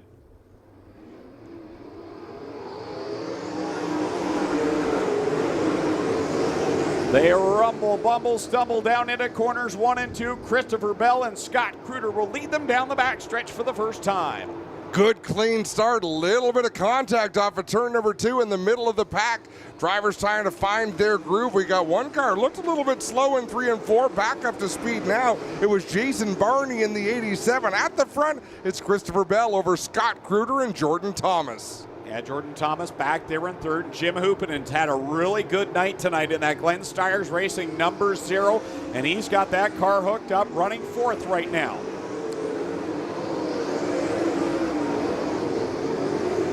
The top 4 have pulled away from the 5th place car. I believe that's Joe Trenka on the inside of the back straightaway, battling with Mark Smith in the 55.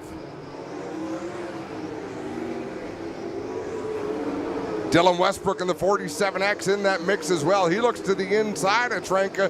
Trenka closes the door down into turn number 1. Mitch Brown, you can already see his brake rotor glowing red out there on that blue number 10.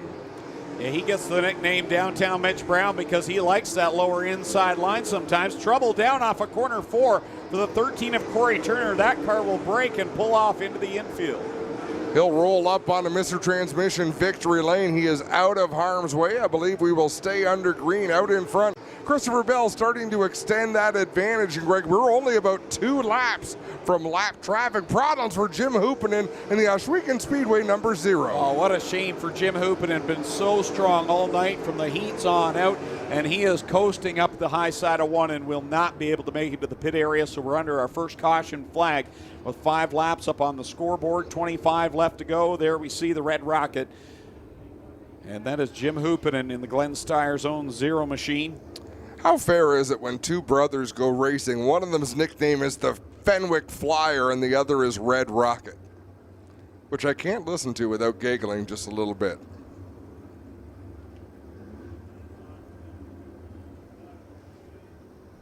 Very quickly pushed to the pit area. Not sure if he will need assistance or will need his 2 minutes in the work area or not. Try and find that out quickly. We'll hope he has good brakes for the speed they were going heading down into the pits. Christopher Bell with lots of top wing cranked into that 67. That top wing just about standing on its nose. Our race later, as you look through the field, I would say nobody has their wing pitched quite any more steeply than does Christopher Bell. There's some people that have it pitched as steeply maybe. Now, we've talked a lot about Christopher Bell, how good he is, how well he's attacked this track in the last 2 days. We haven't talked much about that car. That car is a 2-time Canadian Sprint Car Nationals winning car with crew chief Darrell Turford, the Hills Racing team, and all that they do with Parker Price Miller. So Christopher Bell also, although he is an extremely talented driver, and we've seen him really run well, that's still a really good car and a team that knows how to get it done in big races here at Ohsweken. Watching, is that Clinton Jeffrey running through the infield of the racetrack? And that must mean that he doesn't run for nothing. So something going on down there that they want to get addressed.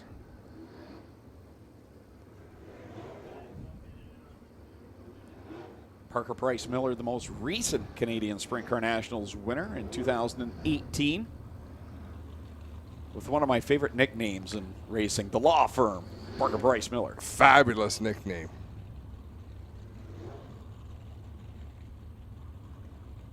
So some of these Sportsman cars being pulled back to the pit area. They were kind of stuck out in the infield during their race, but now that we have the opportunity with that 2-minute work area back in the pits for Jim Hoopinen, it's a good opportunity for the tow trucks to clear the infield of those race cars, because I'm sure at some point they'll want to go home. Hoopinen is back on the racetrack. We're going to come to green this time. Doug Leonard, the race director, says lights are out on the pace vehicle. It's time to go. It's been a good marriage, Jim Hoopinen with the Glenn Stires Racing Team, 2-time champion here at Ohsweken Speedway, and he's been good since picking up that ride about a month ago, and now his brother, Tom Hoopinen, into the pit area. Oh, coming to the green flag, Scott Kruder got a little itchy on the trigger there, and that's going to cost him on that restart. Yeah, getting way out was Christopher Bell. And I was watching another mishap deeper into the field. I'm not sure if it was Poirier's mishap or Davey Franik's mishap, because they're both number 28. But one of them got out of line coming across the cone for the restart. Just got things bottled up a little bit deep in the field. Just shows you how important it is on these restarts to try and get a good jump. And that will be interesting to see if anyone was penalized. My thought was maybe it was Poirier that got by Franek and was not supposed to pass him. Nonetheless, Christopher Bell leading. He is out in front over Scott Kruder, Jordan Thomas, Mark Smith, and D-Dubs. Dylan Westbrook has joined the mix. Well, Dylan Westbrook still wants to get some after his problems last night with the wing coming apart on that 47X. You know he's going to be up on the wheel as Christopher Bell has opened up an advantage. Not really driving away though, Greg. Scott Kruder able to keep him in his sights. Mark Smith back there in third as well. Jordan Thomas. All these drivers are still within striking distance of the race leader. 30 laps is a long sprint car race. Impressive to watch Christopher Bell as he just throws it in to the high side, doing exactly what Glenn Stires was talking about earlier. Go in as far as you possibly can. He just pitches it in with no fear and rim rides it around, already catching the back of the pack. That's something you need a lot of confidence in your own ability in the race car and, of course, in the racetrack. Christopher Bell has all of those things working for him tonight as it closes in on Linton Jeffrey and Jamie Turner. Christopher Bell right there in the back end of Linton Jeffrey, and that will cause him to come down the track, split through the 2 lap cars of Turner and Linton Jeffrey, and down into corner 1. And he's increasing his advantage over Scott Kruder, who's now feeling some pressure from Mark Smith, who's going to get a run down corner 2 and take the second spot away. And Kruder looked like he aggressively slowed up as Jamie Turner in the 11 peels down onto the infield. Looks like his race will be done. Not sure if Kruder had a problem or what he might have been reacting to. Kruder, Smith, Dylan Westbrook right there, second, third, and fourth. Westbrook in the mix in this one here tonight. Troubles up on the high side, I believe, once again, Jim Hoopinen.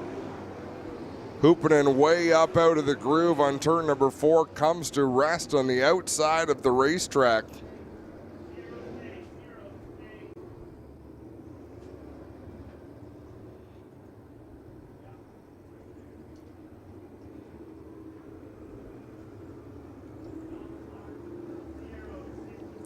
Hoopinen will wait for the push truck to come and get him.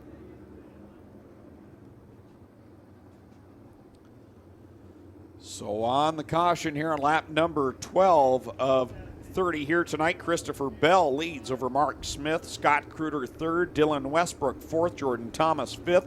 Jordan Poirier running right now in 6th. 7th is Mac Demand. 8th is Ryan Turner. 9th, Max Stambaugh. And 10th, Joe Trenka. Jason Barney back in 11th. Tony Stewart running in 12th. 13th, Steve Poirier. 14th, Rico Abreu. He's made up a lot of track position here. Mitch Brown completes the top 15. Guys, not sure what happened to Jim Hoopin. It looks like they locked it back into gear and pushed him off. The other Zero machine of Linton Jeffrey retired to the pits on this same caution. Well, that will be a fortunate break for Mark Smith, because I believe Linton Jeffrey would have restarted between the race leader Christopher Bell and the 55 of Mark Smith, if I'm not mistaken. Now Smith will have a clear look at the back end of Christopher Bell. Scott Kruder third in the 49, fourth Dylan Westbrook in the 47X, and rounding out the top 5, Jordan Thomas in the 79.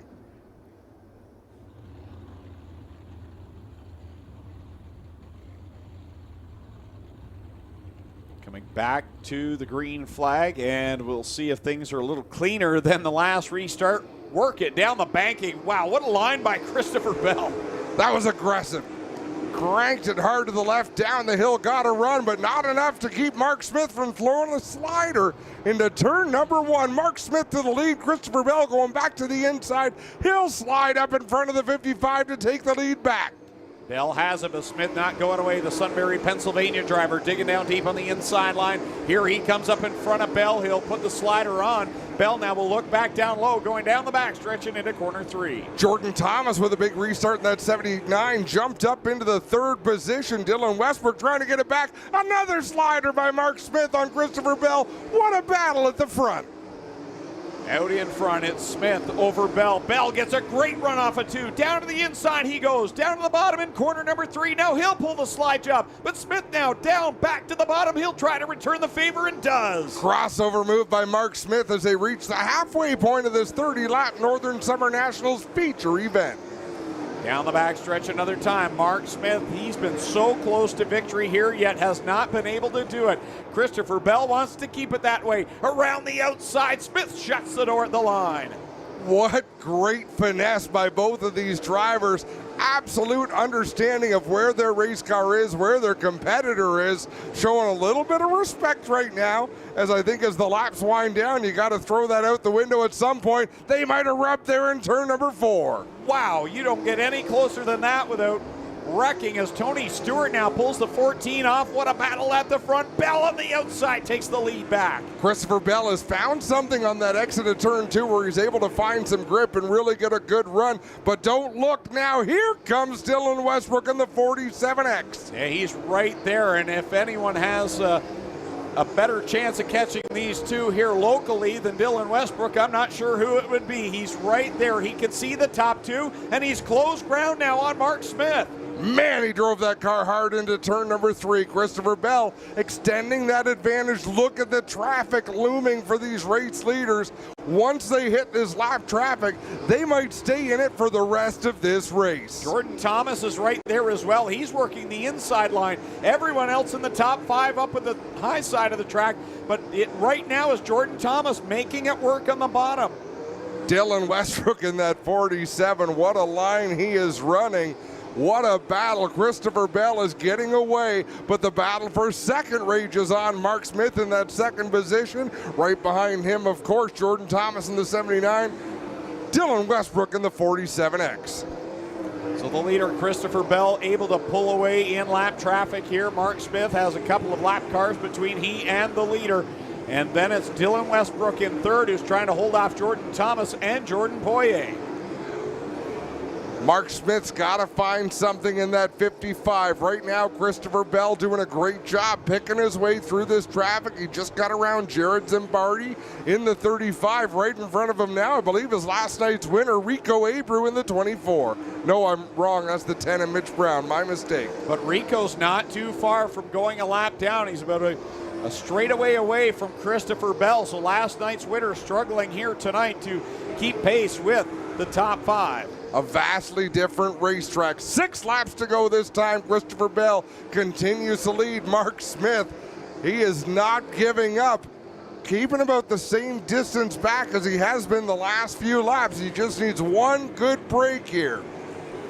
Smith has some clear room now. No lap cars between he and the leader. The big high five from Kyle McKenzie. Bell leads him across the line. Smith in second. Third right now, Dylan Westbrook. Fourth, Jordan Thomas. Fifth, Jordan Poirier.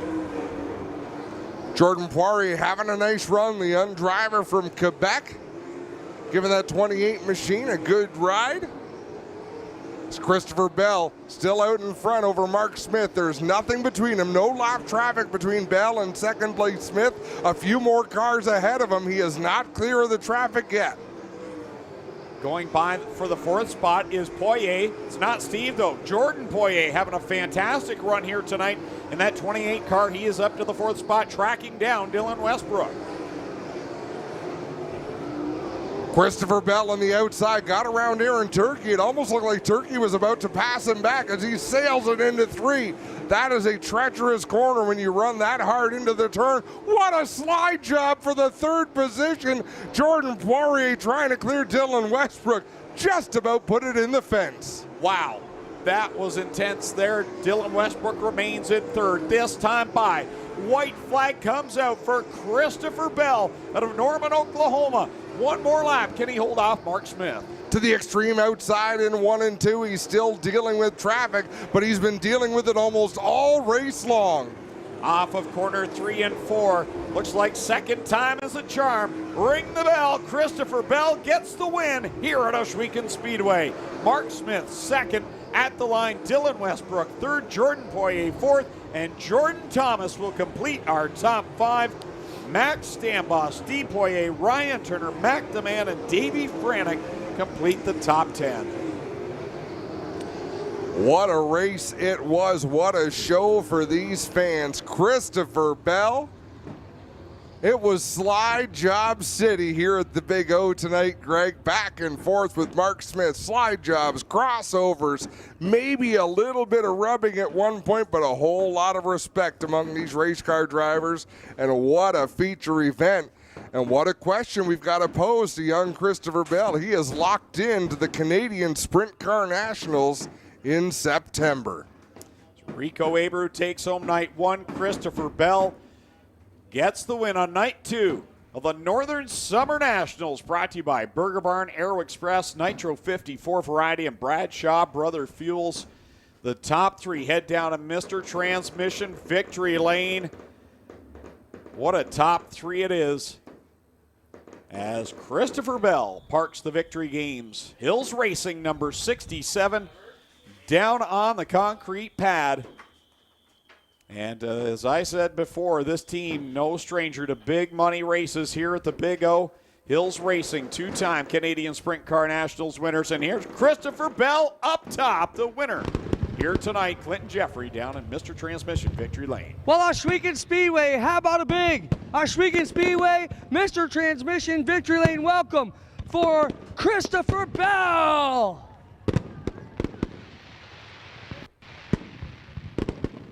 World fireworks lighting up the skies we do every week here. We'll get in here and have a word with Christopher.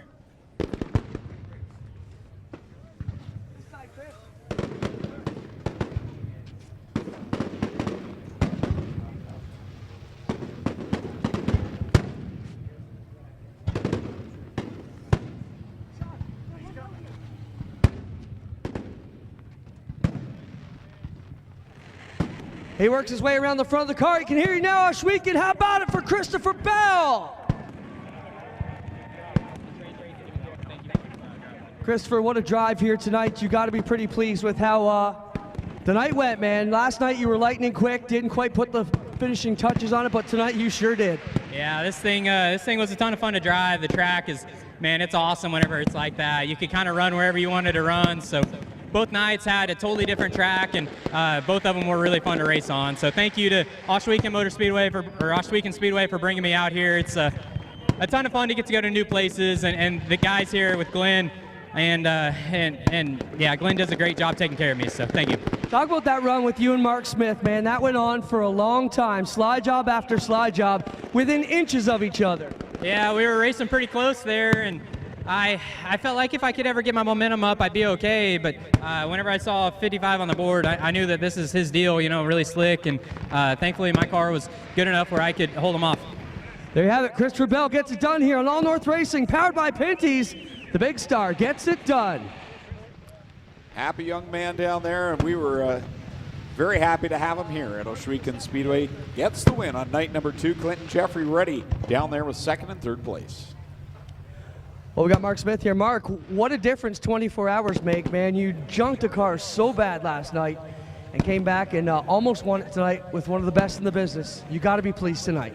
Yeah, we were actually pretty good last night. We were just a little too tight, and I put myself in a bad spot last night. And but you know, it's the same for everybody. You got to keep it on all fours. I just want to thank everybody, Patrick and Max and Alex, for helping getting this backup car out, and this thing's just as good as the other one. So just want to thank them, Foundations 55, CSI Shocks, Pixel Graphics, Hoosier Tires, Ryder Racing Engines. I just the whole deal, and it's a pretty good race there with Bell for a while. I thought I had him. I just needed to be in traffic so I could keep him back there, because I thought I found something there in the middle, and I gave him the top, and he actually got back going again on the top. I probably should have just went up there, but you just never know when you pass somebody through the middle, and then you don't think you can get them back up the top. But it was a good race. We have Mark Smith second. Also with me is Dylan Westbrook. Dylan third tonight. Again, another guy whose luck changed in 24 hours. You were fast last night as well, but tonight you almost got it done. What kept you from catching these top 2, Dylan? Was it starting deep in the pack? Yeah, the third position definitely affected a little bit. Just had to take a bit more time to get up to him, but yeah, but we could have just been a bit tighter with the car. Just more experience on tracks like this, but I think this really helped us out for the Nationals later on in the year. So I think really good though, but really good competition with Bell and Mark Smith here. Like some of the best guys when it comes to tracks like this. Thanks, Dylan. There you have it, guys. Our top 3, Christopher Bell, Mark Smith, and Dylan Westbrook, get it done. 2 absolutely fantastic nights here for the Northern Summer Nationals out of Ohsweken. I want to thank everybody who made this happen, and thanks to you guys for doing a great job. That's all from trackside. Great job down trackside, Clinton Jeffrey, as always, and some happy drivers down there. And when you come home 3rd place behind Mark Smith and Christopher Bell, that's still a pretty good night for Dylan Westbrook, and made a name for himself. Absolutely. What a great show. What a great drive these guys put on, guys and gals. Phenomenal racing. We saw 8 fantastic feature events. What a show. The cream rises to the top, and we saw the best of the best, Greg. We're going to have a look at a highlight package from this week's races, a minute and a half of all the action we've seen over the last 2 nights.